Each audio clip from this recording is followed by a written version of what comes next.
E aí, tudo bem? Tem uma surpresinha para você, mas só vou falar sobre ela no finalzinho desse vídeo. Antes, gostaria de discutir com você sobre Iracema, de José de Alencar. Esse romance, que tem como subtítulo Lenda do Ceará, fala sobre a índia tabajara Iracema, a famosa Virgem dos Lábios de Mel. Ela havia se apaixonado pelo português Martim, mas você sabe, né? Como toda história do romantismo, se ficássemos apenas nessa relação, ela não teria graça.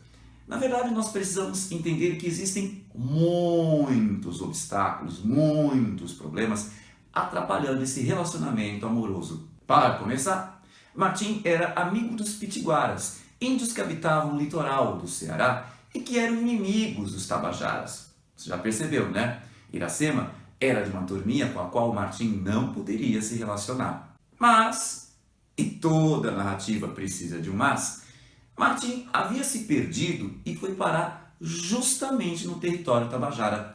Quando a Iracema encontrou, ela o levou até a sua tribo e ele acaba sendo hospedado pelo pajé Araquém, pai de Iracema.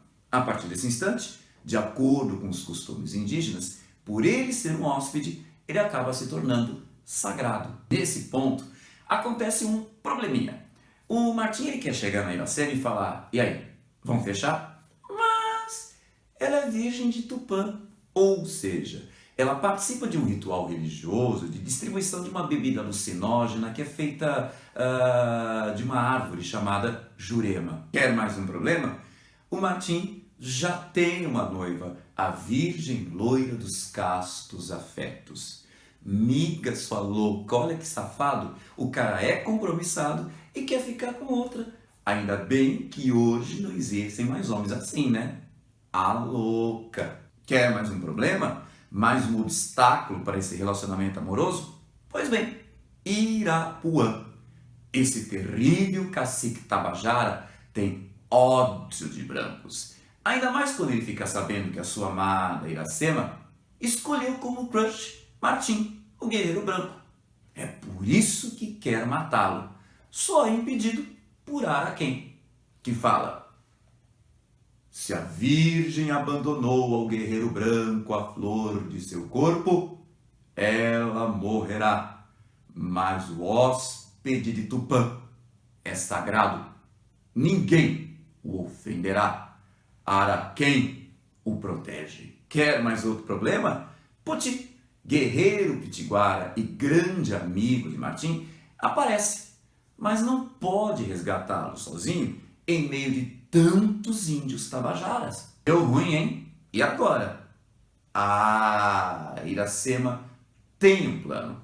Basta esperar a lua das flores. Nesse ritual, enquanto os índios estivessem lá na noia, né, porque beberam vinho da Jurema, Martim poderia sair, se encontrar com Poti e finalmente fugir. Mas, e sempre esse famigerado mas, numa noite anterior ao tão esperado evento da Lua das Flores, Martim está sofrendo muito. Por quê? Porque ele está com vontade como é que eu falo?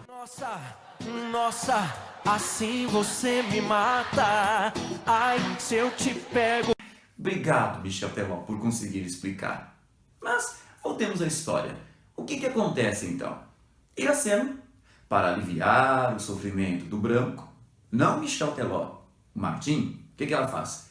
Ela dá para ele o vinho da Jurema. Então ele começa a sonhar que está tendo momentos deliciosos com Iracema. Ela se aproveita da situação, deita-se na rede com ele e acontece, você sabe o quê?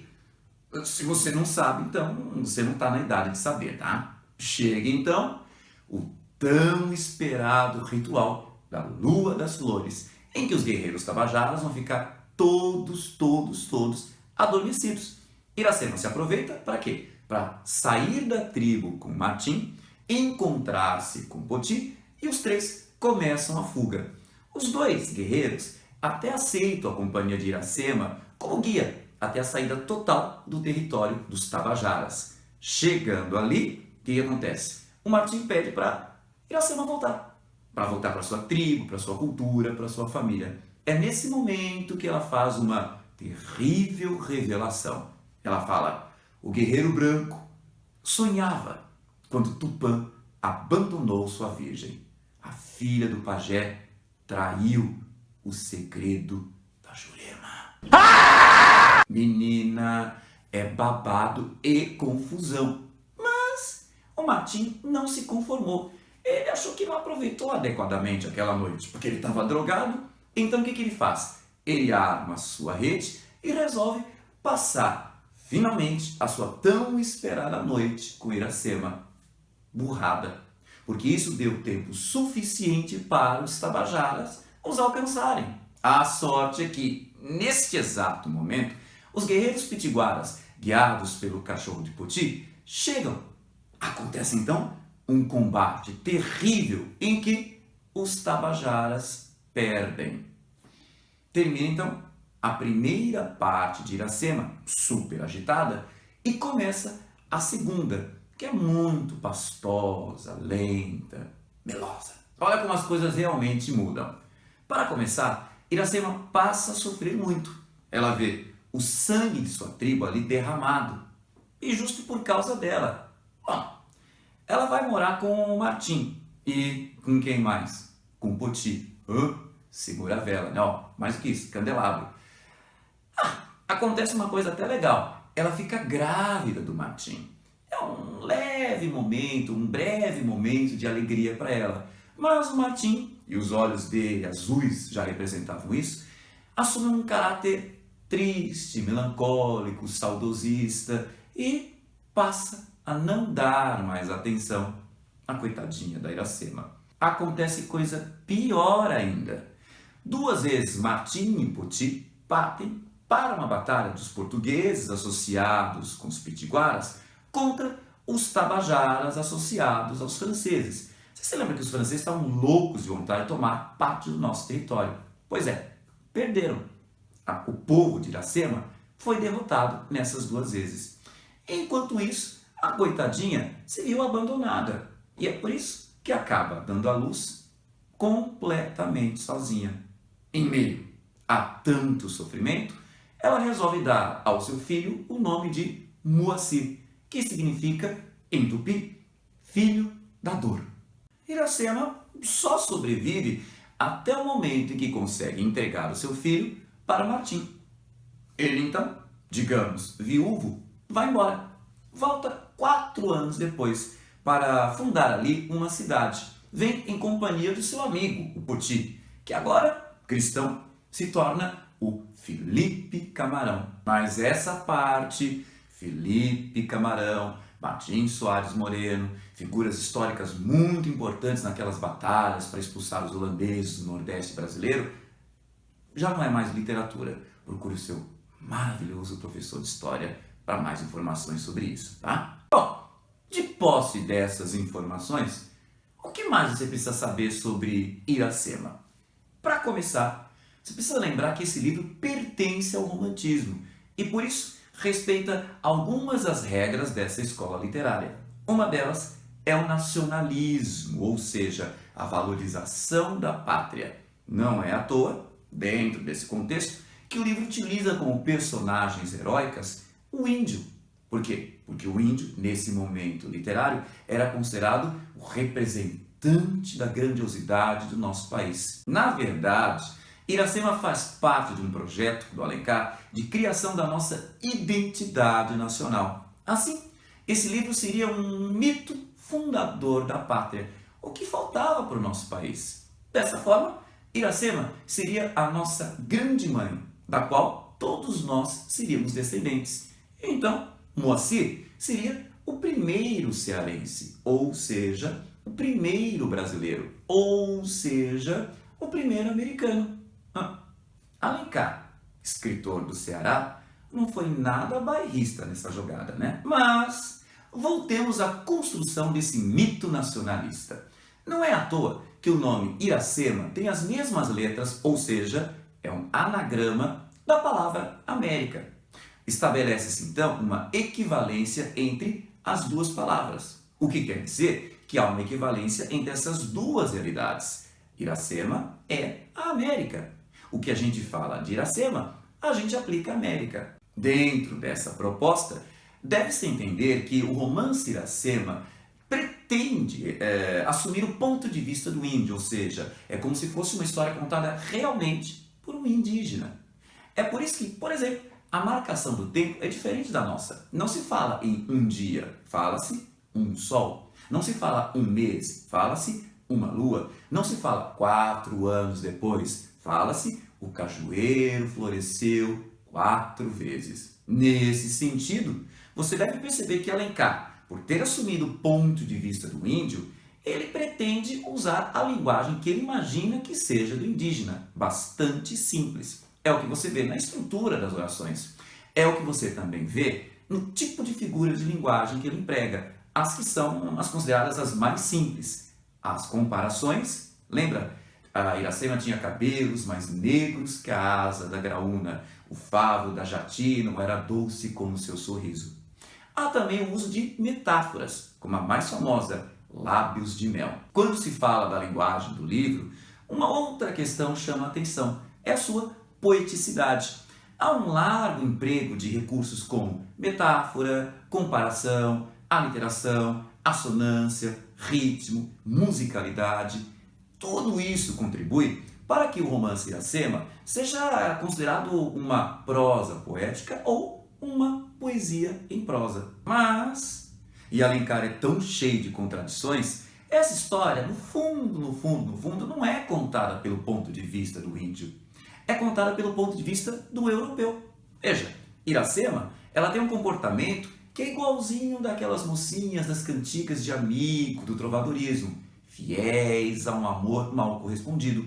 Os guerreiros indígenas comportam-se como aqueles guerreiros medievais. E, pior, eu fiquei que nem um pinto, chocado, quando vi no final do livro o Deus cristão ser chamado de o verdadeiro Deus. Por fim, não se esqueça de enxergar nesse livro um dos mais caros valores do romantismo, que é a idealização, ou seja, a mania que o romântico tem de não enxergar as coisas como de fato elas são, mas como ele gostaria que elas fossem. Exemplo disso é ver como o narrador descreve a maneira como Iracema anda. Aliás, ela não anda. Ele fala assim, ela alisa a verde pelúcia que vestia a terra.